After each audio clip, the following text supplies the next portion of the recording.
안녕하세요. 보드 앤 컴퓨터대에 오신 것을 환영합니다. 이 프로그램에서 두 가지 기준으로 공연을 리뷰합니다. 제가 지루했는가? 그리고 제가 혼란스러운가?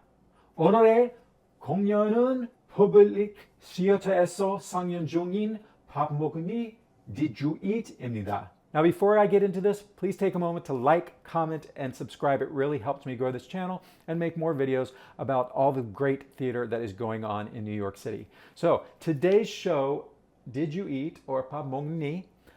I didn't know much about other than the fact that it was written by a Korean person and it had Korean and English. And because I lived in Korea for 2 years and I used to speak fluently, I was really interested in seeing this show. That intro took a little bit of practice. So for those Korean speakers out there, how did I do? Anyhow, let's get into this. So this is a one-person show. It's only 65 minutes. It feels very much like a show that's perfect for Edinburgh Fringe Festival or any Fringe Festival. So this show is written and performed by Zoe Kim. What is it about? In very broad strokes, this story covers the life of Zoe, who is born in Korea to parents who desperately want a son, which is not uncommon in Korea, but she is the only daughter. And it then follows her journey through trauma, identity, immigration, and eventually self-acceptance. In this story, Zoe often speaks to an orb of light, like it's her spirit before it is going to come down to the world. And so she speaks in second person to her unborn self, saying, you will do this, this will happen to you, will do this will happen. And at first I wasn't sure how I felt about having most of this play being in second person. But as she started to get into the more traumatic moments of her life, I appreciate it because it gave us a little bit of distance. I felt like if she would have said, I am being beaten, I am in danger of being killed by my father, it would have been quite a lot. And by separating it a little bit, it helped us, I think, to digest it a little better as an audience. This show also includes a lot of passages in Korean. I don't say a lot of, a few passages in Korean, which then are translated on the set. And as someone who used to speak Korean, I still needed to use the subtitles to help me follow this narrative. Although I really did appreciate being able to hear it in Korean as well, because sometimes hearing those words in Korean, the ones that I did understand, hit a little bit differently. They resonated a little bit more with me because having lived in Korea for 2 years, I just really was taken back there, and I remembered a lot of the pressures that are put on women and the difference in cultures there. So just a little bit of information about Korea. I was there in 1990, so in my mind, I always picture Korea as it was in 1990. And during that time, from about the early 1980s to the early 2000s, the male population exceeded the female population in Korea. And the reason is because there was just a strong cultural preference for sons, and this led to a lot of elective abortions of fetuses that were female. In 1990, South Korea's sex ratio birth peaked at 116 boys for every 100 girls. And that's one of the highest in the world. The natural ratio is about 105 to 100. So the South Korean government responded by putting a ban on doctors doing ultrasounds and letting the parents know the sex of their child. That was in 1987. And then they also tried to do some more campaigns to promote gender equality. But it is seeped so much in the culture. I mean, it's seeped in the culture around the world, right? So over time, these policies did manage to shift the population. And so by 2010, the male to female ratio had normalized. So it was roughly 50-50%. But during the time that I was there, and for about 20 years, there was a lot of pressure both on men and women. Men, because many men knew that they would not be able to find a woman to marry because there just weren't enough, unless they were very rich or were very rich, basically, or had some kind of prestige. In this performance, Zoe Kim shifts between different characters. She plays her mother, she plays her grandmother, she plays her father. Also, this show has been choreographed, not in a big dancey way, but with kind of physical movement that I felt really enhanced the story and gave a lot of visual interest and movement. The choreography was by Iris McClohan, and the direction is by Chris Yejin. Thematically, the show asks a lot of questions like how do we give and receive love? What does it mean to belong? It also examines what it means to carry the cultural expectations of Korea to America, what it means to be Korean, what it means to be American.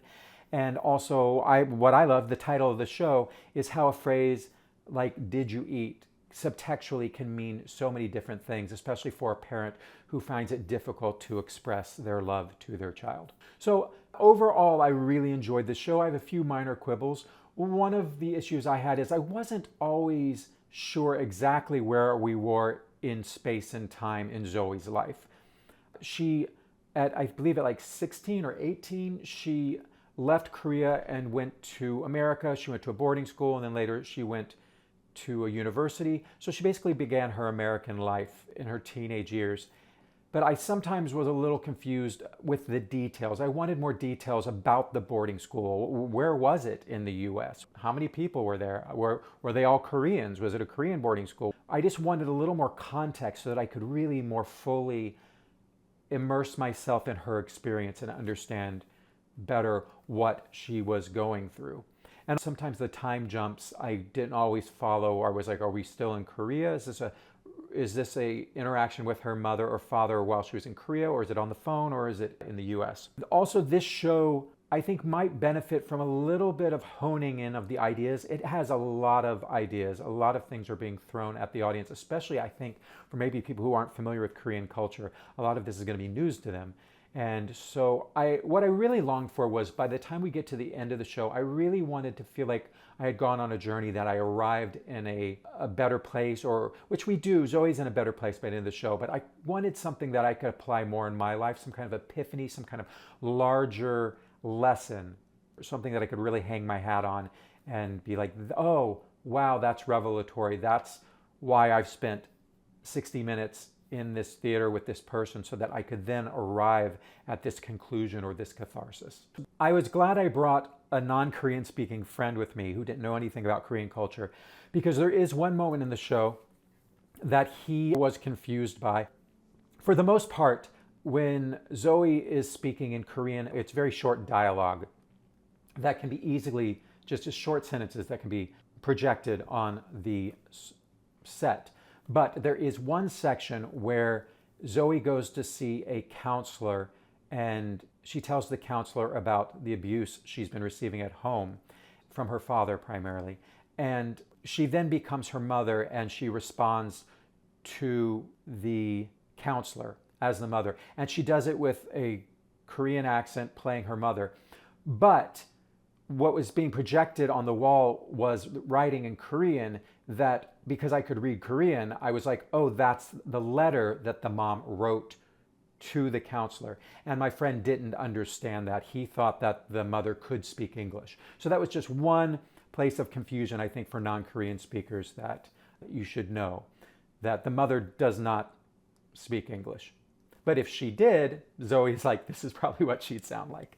And she does a very accurate Korean speaking English, as she should, because she's from Korea. That's her mother. So yeah, no criticisms about the authenticity of the Korean in this show.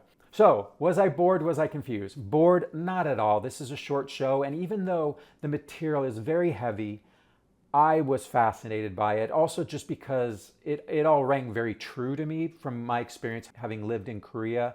And I know what my thoughts were on Korean culture and expectations. I have like my Western beliefs about it, but it was interesting to hear this from someone who was born in Korea, things that I was concerned about when I was living in Korea, to see how they actually were affecting real people who were being born in Korea. Broke my heart, but also made me really understand it on a deeper level. So confused. Just the minor confusions about time and place, and that one about the letter for my friend who was watching.